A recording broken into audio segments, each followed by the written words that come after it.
Hello दोस्तों, मैं doctor Pradeep स्वागत करता हूं आपका अपने YouTube channel VM ortho care पे। आज हम बात करते हैं शोल्डर डिसलोकेशन के बारे में, जिसको कंधे का अपने जोड़ के अंदर से निकलना भी बोल देते हैं।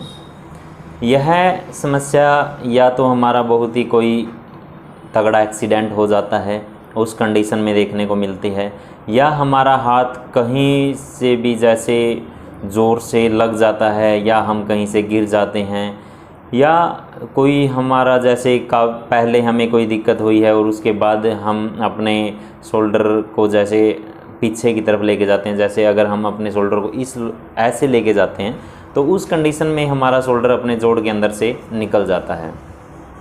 कई बार तो जब किसी का बहुत ही तेज़ एक्सीडेंट हो जाता है तो उस कंडीशन में शोल्डर अपनी जगह से निकलकर पसलियों के अंदर जाके भी फंस जाता है।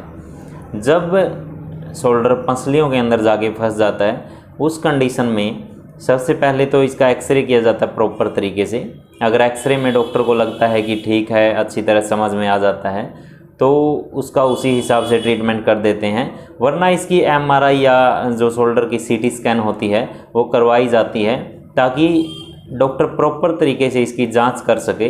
क्योंकि कई बार ऐसा होता है कि एक्सीडेंट होता है तो उस कंडीशन में साथ ही शोल्डर निकलकर पसलियों में चला जाता है, और साथ के साथ शोल्डर के जॉइंट के अंदर क्रैकिंग भी आ जाती है, और कई बार कैप्सूल फट जाता है। जो कैप्सूल होता है जॉइंट की जो गद्दी होती है वो भी फट जाती है, जिसकी एमआरआई से प्रॉपर जानकारी डॉक्टर को मिल जाती है, और उसी तरीके से डॉक्टर यह क्लियर कर सकता है कि इसका ऑपरेट करना पड़ेगा या इसका कोई और ट्रीटमेंट करना पड़ेगा। अगर ये क्रैकिंग नहीं होती है हड्डी साथ में, तो उस कंडीशन में डॉक्टर सीआरएम मशीन में देखकर या इसका एक्सरे कर कर, जैसे लोकल एरिया में हम जाते हैं तो एक्सरे करके इसको अपनी जगह पर सेट करके और उस पर प्लास्टर लगा दिया जाता है, या जो इसकी एल्बो सपोर्ट आती है वो लगा दी जाती है, ताकि शोल्डर बार बार अपनी जगह से ना हिले और अपनी जगह पर जम सके, सेट हो सके।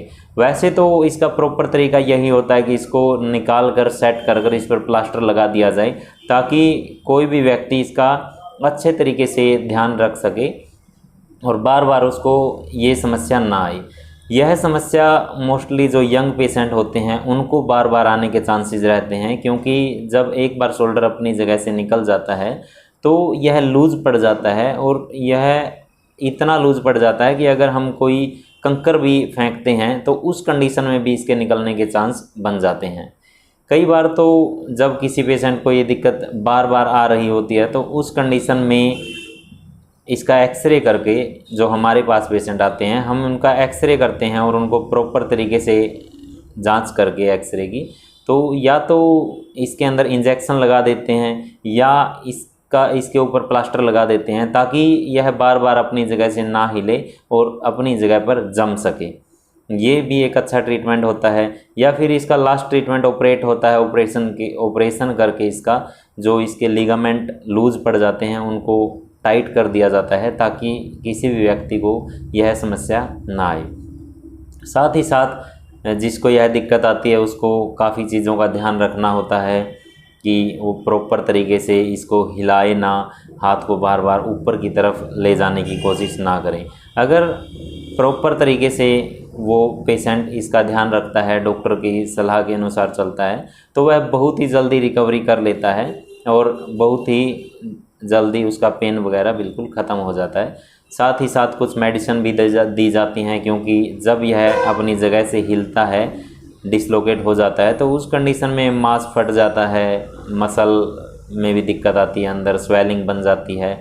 तो साथ ही साथ कुछ मेडिसिन चलती हैं और कुछ रेस्ट होता है और कुछ प्लास्टर वगैरह लगाकर उसको प्रॉपर तरीके से नॉर्मल कर दिया जाता है।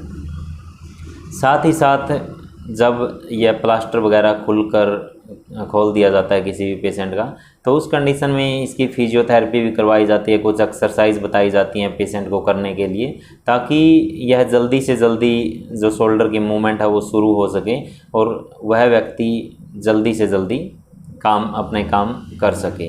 इस प्रोसेस में मोस्टली अगर यह जॉइंट निकल कर पसलियों के अंदर नहीं फंसता है तो यह 1 से 2 महीने में बिल्कुल ठीक हो जाता है, कोई समस्या नहीं आती, वो व्यक्ति अपना काम कर सकता है। अगर यह निकल कर क्रैक हो जाता है साथ में और साथ ही साथ पसलियों में फंस जाता है तो उस कंडीशन में यह काफ़ी टाइम ले लेता है ठीक होने में।